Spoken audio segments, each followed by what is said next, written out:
Hey guys, and welcome back to my channel. So today I have another video for you in the Let's Talk series.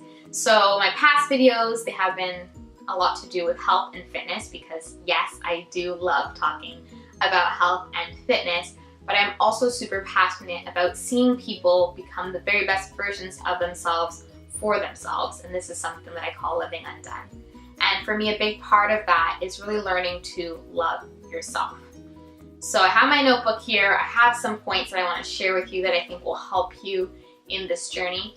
So if you see me looking down, that's what I'm doing. But I just want to preface this by saying I am in no way an expert when it comes to self-love. I am still on this journey myself. However, I do feel like I have value and something to share that can help people in their own personal journeys and walks in this kind of mental health area. And I also haven't mastered everything that I'm going to talk to you guys about today, but I have implemented them into my daily life and I've seen the positive effects of doing so.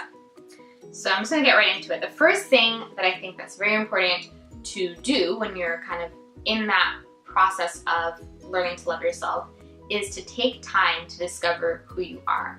So whether that be your personal beliefs, your core values, what you're passionate about, you need to find the answer to this question. And it's a pretty big question. Who are you? What makes you special? What makes you unique? What do you stand for? And it's going to take some time to develop an answer.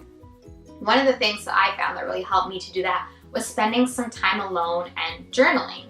Now, I also want to kind of put out a caution here for people who, like myself, may deal with mental illness. You also need to be very self-aware when you're spending this time by yourself, that you're not just kind of alone in your room, kind of in this cycle of negative thinking and putting yourself down as you're being self-reflective.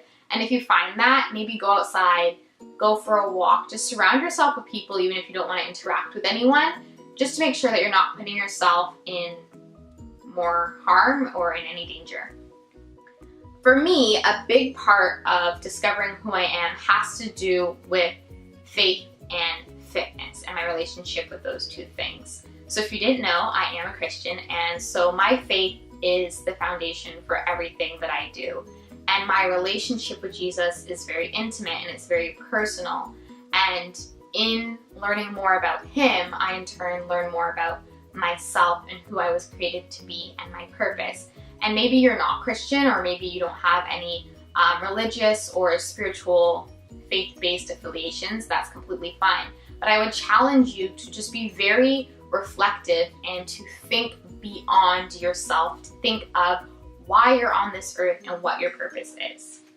And the other thing that I mentioned was fitness. So initially I thought that by kind of getting more involved in the fitness world that I would just kind of feel better physically, but it actually completely changed my mindset and allowed me to learn a lot about myself in terms of what my limits are, kind of how to change my mindset, taught me about self-discipline, how to be self-motivated.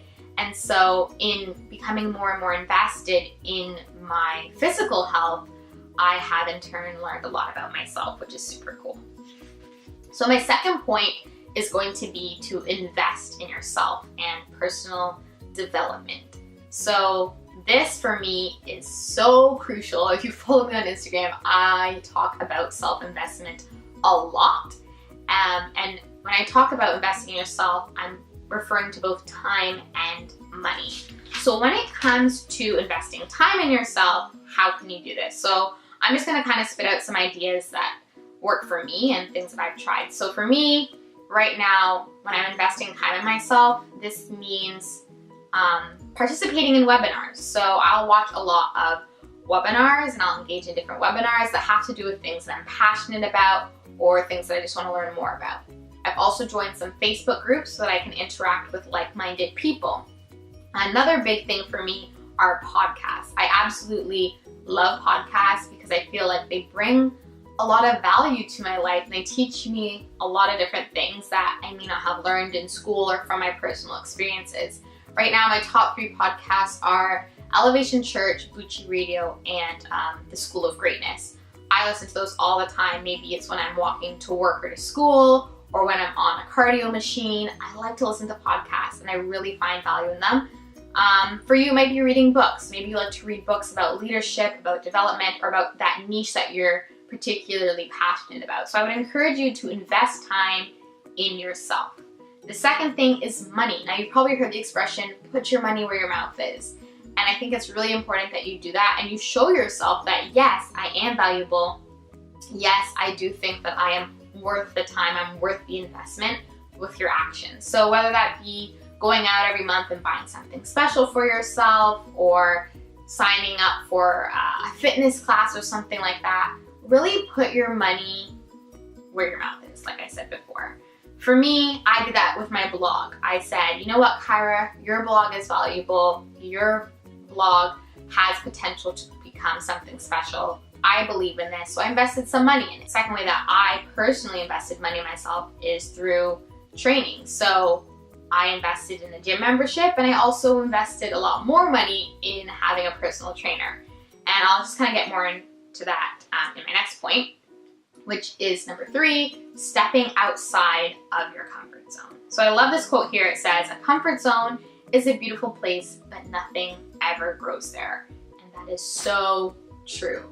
I may feel super comfortable here in my room, just like, I love myself, I'm so confident, I can do anything, but the moment I step outside, everything changes. The way I view myself changes. I interact differently. And yes, that's normal, but at the end of the day, you kind of want to still have that same sense of self-confidence and belief in who you are and what you're capable of doing. So one way that I really challenged myself was through my training. And I'm gonna be super honest with you guys. I'm not gonna get into the whole story because I think that could be a whole video on its own. But when I first signed up for personal training, I was at rock bottom. Mentally and emotionally, I kind of had hit that breaking point. And I just decided one day that something had to change.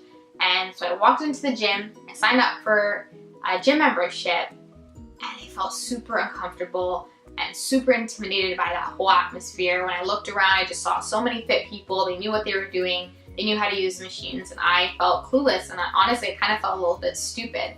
And so I said, you know what? I'm gonna take it a step further, and I'm gonna get myself a personal trainer. And little did I know that that decision would kind of change the whole trajectory of my life, that I would find something that I'm super passionate about in regards to kind of fitness and supplementation and different dietary, what's the word? Regimens, different diets that people have. So I kind of find that huge passion there, but I also discovered that I am capable of so much more. I remember that day, I remember that moment being very hard for me to kind of step out of my comfort zone and invest in myself in such a huge way. But ultimately, I've never looked back, and it has been one of the best decisions I ever made in my entire life. So yes, stepping out of your comfort zone is hard, but I truly believe that it is always worth it. Even if it doesn't turn out the way you intended, even if it turns out as a failure, I think that there's lessons to be learned from that, and you become a stronger person by learning from those mistakes and where things may have gone wrong. So the last thing that I want to talk to you guys about in terms of learning to love yourself, that I think is super important, is surrounding yourself with positivity. Now, this is probably the hardest part because it requires for you to make some big decisions and some huge sacrifices. So whether that be in terms of relationships, cutting people off, environments, changing your workplace, just different habits that you may have. Maybe stop watching a certain TV show that you really like because it's not adding any value or positivity to your life. You're gonna have to make those big decisions. It's gonna be challenging, but again, it's gonna be so worth it in the long run. So another thing that I wanna touch on in terms of surrounding yourself with positivity would be being a source of encouragement for yourself through positive affirmations. So what I personally like to do is I'll stand in front of the mirror, I will look myself in the eye, and I will just say some amazing things about myself. So for example, Kairah, you are beautiful, you are strong, you are confident, you are capable of anything you put your mind to, you are so successful, and so on and so forth. And at first, I just felt really ridiculous, I felt super silly. as I would just stare at myself and just say all these things, and I didn't even really believe everything that I was saying. But I continued to do this every single day, and now it's kind of like, wow, I can see the impact that had on my life in terms of my interactions and the way I carry myself. So that would be something else that I'll challenge you guys to do, in addition to kind of making those big life decisions, maybe ending some relationships, or maybe even quitting your job, you know, doing different things like that. Anything that's really going to cut out that negativity in your life. That's all I have for you guys today. I hope that you found value in what I had to share, and that you're able to implement these different practices into your own daily lives, regardless of where you may be in your personal journey. So if you guys have any comments or questions, feel free to leave them in the comment section below, or if they're maybe a little bit more personal, you can message me on Instagram or through email, because those are both things that I check each and every single day. And yeah, that's kind of all I have for you guys today. As always, I love you and I'll be praying for you. Until next time, bye.